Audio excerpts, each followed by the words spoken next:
All right, Bob, thanks so much for taking the time to do this with me, our listeners, our viewers on Golf Talk Canada.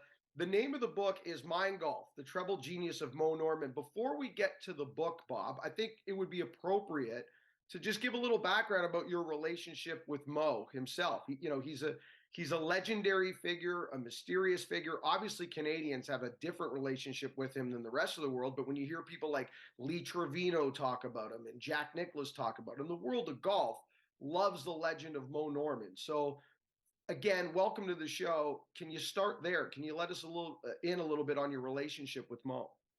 Well, I think as the years roll by, and now Mo passed away in 2004. The mystique that existed about him, if anything, has grown, and his level of expertise as a ball striker has grown with it. There's a raft of people out there in the pro tours all over the place who have probably heard of him, and certainly some of the older people would know of him. I think everybody probably does. People who are aspiring great ball strikers, and that's why Tiger Woods and Nick Faldo and others, Paul Azinger, virtually every competitive player is looking to be able to do what Ben Hogan and Mo Norman obviously accomplished. How did that happen? When I knew Mo from the time I met him playing when I was playing amateur tournaments in Ontario when I was a teenager, and then when I was probably 21 or 22, we started to play quite a bit of golf together, because he came to Pine Valley Golf Club, which is now the National Club in Woodbridge, Ontario. George Clifton was the pro, and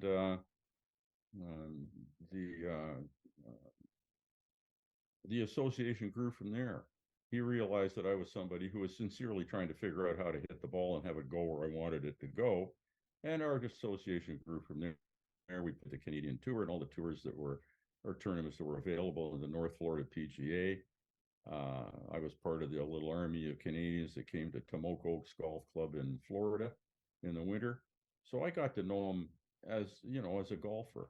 Nice. And, So you had a bond, you had trust, and he felt like you were really trying to figure out the puzzle, so to speak, I guess, of the game of golf. I And was intrigued by it because we played. I mean, Mo was so good that the only other person I can think of offhand who was really good was Alvy Thompson. That might be a name you either have heard of or haven't, but Alvy could really play, and he understood it, and Mo knew that, and he had his own grasp of it, and he was the best putter that Mo and I ever saw, and he taught me stuff that's discussed in this book. now, So what's Barry Morrow is coming out with a documentary in the upcoming months, maybe possibly next year. I don't know the release date. Your book is available now everywhere books are sold. Also, bobyounggolf.com. We'll reiterate where the book's available. And I will get to Barry's involvement in your book. But I'm curious as to why now, Bob. Like, what spurred this on now? Say, hey, this is the time to write this. Well, one thing is this. I've noticed in the last 2, 3, 4 years, if it's been that long, the shot tracker thing on broadcast shows the apex of the flight of the ball. And I've been waiting for someone, and it hasn't happened yet, to discuss the importance of the apex. They can measure it. And I thought, aha, maybe this is now going to be discussed on some reasonable basis. But it hasn't happened yet. And maybe out of what I say, people start looking at it a little more closely. And it's essentially this. What I figured out was how to assemble the image of the shot to be. And it's simple. You put the ball in front of you at the exact destination point, and then look up in the air, and you will sense the place where it begins its descent, where it goes into free fall. When you sense it, it isn't measured, you feel it. I feel it in my solar plexus. I notice that. Keep that energy. That will show you, and it'll grow. If the more often you do it, the more familiar you become with it. And that is the energy of the image. And the idea that I figured out was release the energy into the image when the face of the club touches the ball momentarily and holds it and then releases it. Don't hit at it with your hands or anything like that. Just you make a a controlled motion. And but the essence of it is, look on page 135 of this book. You will see me hitting a golf ball, and out in front of the ball, there's a little streak of light.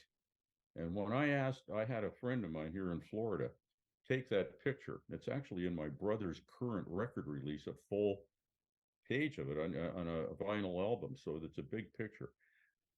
And what I said to her is, I told her what I just said to you about releasing that energy into the image. And I said, this is when it happens. So try to get that moment. And she got this picture, and I looked at it, and I said, whatever you do with this picture, Jan Connor, her name is, do not lose the negative for this thing. And it was an old camera that shot at 1200th of a second shutter speed. So she got this flash of light in front of the ball. And it's precisely where I told her she got the shot. Now that keep that. It's worth a lot. And it's in this book, but that's where that little shaft of light comes from. It wasn't created with Photoshop or some other technological wizardry that's now available that I don't understand. And So, it's interesting because, Jason Day probably is the most famous of the modern day players that concentrated so hard on visualization. And, you can see his eyes fluttering and he's really picturing the shot, creating the shot, building it in his mind before he does the physical activity of hitting that golf shot. So what I'm hearing from you, Bob, is this is something that you and Mo started building decades ago together. well, it happened. And um, it just from the sheer fact that we hit so many balls. And when I understood it, let me see, in 2000, and about a year before Mo passed away, I said to him one day, it was in New Smyrna Beach in Florida. I said, Mo, when you go down there to hit balls at or play at Royal Oak at Titusville, balance yourself for the apex fall line and turn away from that. And let's see what happens. Because I said, I've been doing it and it makes it easier. The whole motion becomes a lot more simple. And I noticed it right away. A couple of days later, he came back and he said, I'm going to get a pail of range balls. We're going to the range. I want to show you something. Now, he never did that. He always hit his own balls at a private place where we could do that. Anyhow, we went to the practice tee. He hit shots with every club in the bag, fades, draws, high, low, whatever. And he usually only hit straight shots. I'd never seen him do that in all the hundreds of thousands of balls we hit together. And but that was what he did. And he said all it's in this book someplace. He said all my life wrong. And I said, you're not wrong. You never thought of it this way, but it makes it easier. And he said, I'm as loose as a goose. It's never been easier for me. I'm relaxed, and so on and so forth. And that was what it was. And we the same principles in a slightly different way applies to putting, which was actually it's very interesting. The putting part of it. That guy Smith, is that his name, from Australia or New Zealand? Is it Cameron Smith? Cam Smith? He's brilliant. I'd like to talk to him because I'm watching what he's doing, and every time I watch him, I think I'd like to know what he thinks his concept is. Another guy that's out there playing in tournaments that intrigues me is Zalatoris.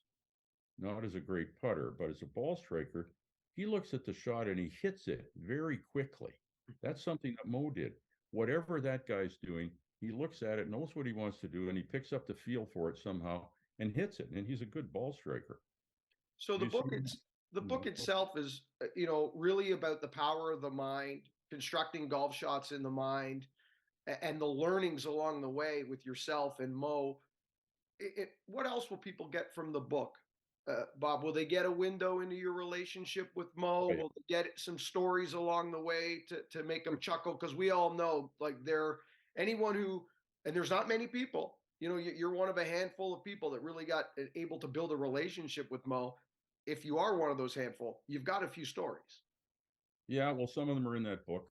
And but Mo was he revered the quiet mind, which he said was his platform for a living, his platform for striking golf balls. And you have to have a quiet mind. And he would say to me from time to time, it's like music. That's a chapter title in this book. It's like music. And there's a song actually in the audiobook that I wrote. And to do it, I got into that frame of mind, and that's how I wrote the music and the lyric. My brother's playing on it too. He's playing harmonica and singing some vocals.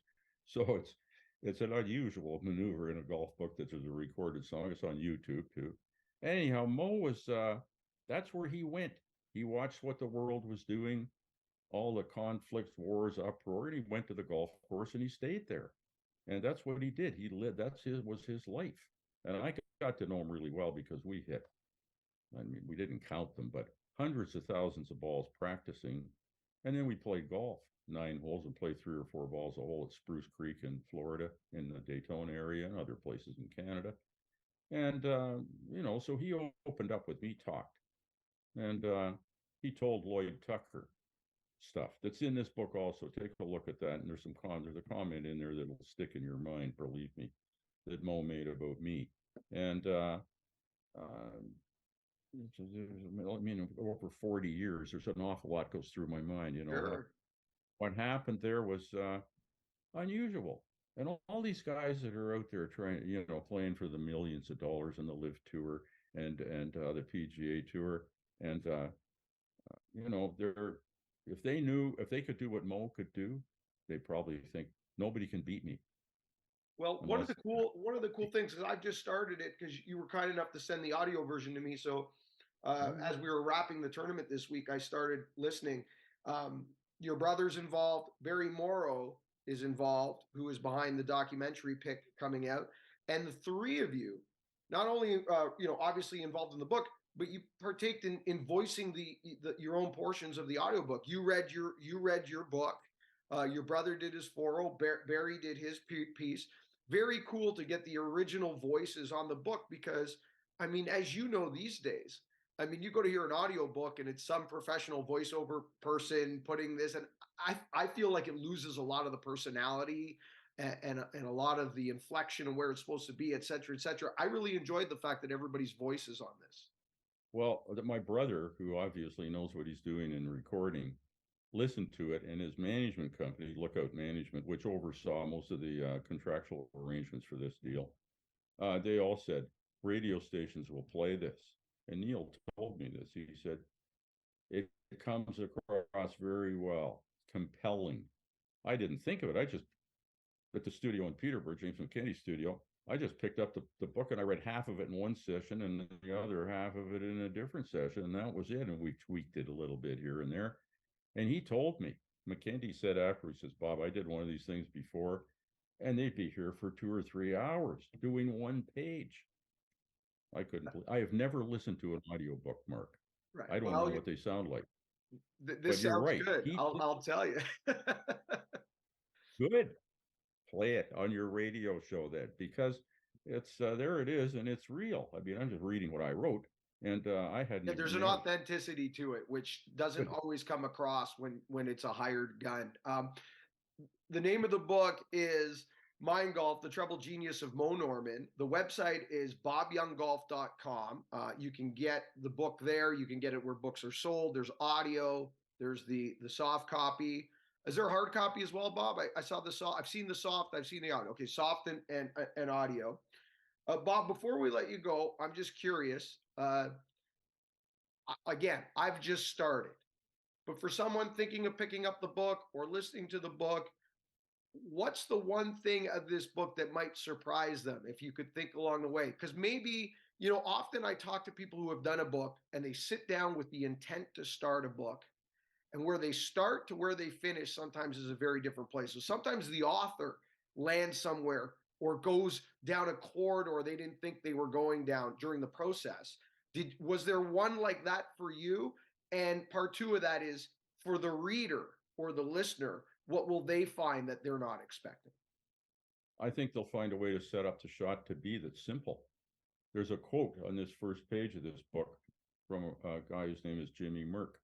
And I talked to him on the phone one day, and I said, he shoots in the low 90s. And I said, look, when you go out to play the next time, look at the shot, put the ball in your mind at the target, look up in the air and find the apex and stay tuned to that for the feeling. The next time he played, he made 4 birdies and shot 80. That's a huge improvement. And I don't say everybody's going to make a jump like that, but it's not complicated.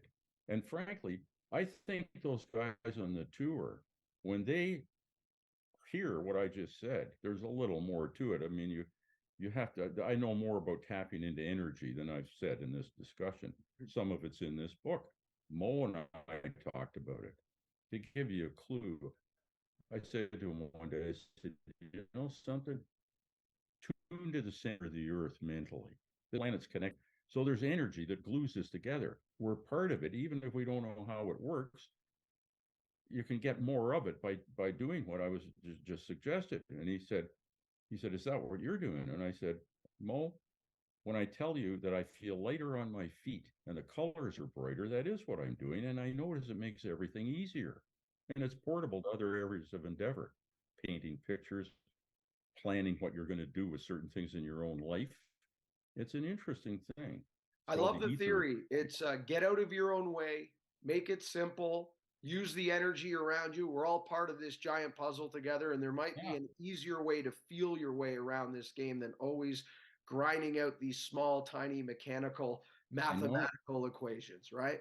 the mechanical stuff is a distraction.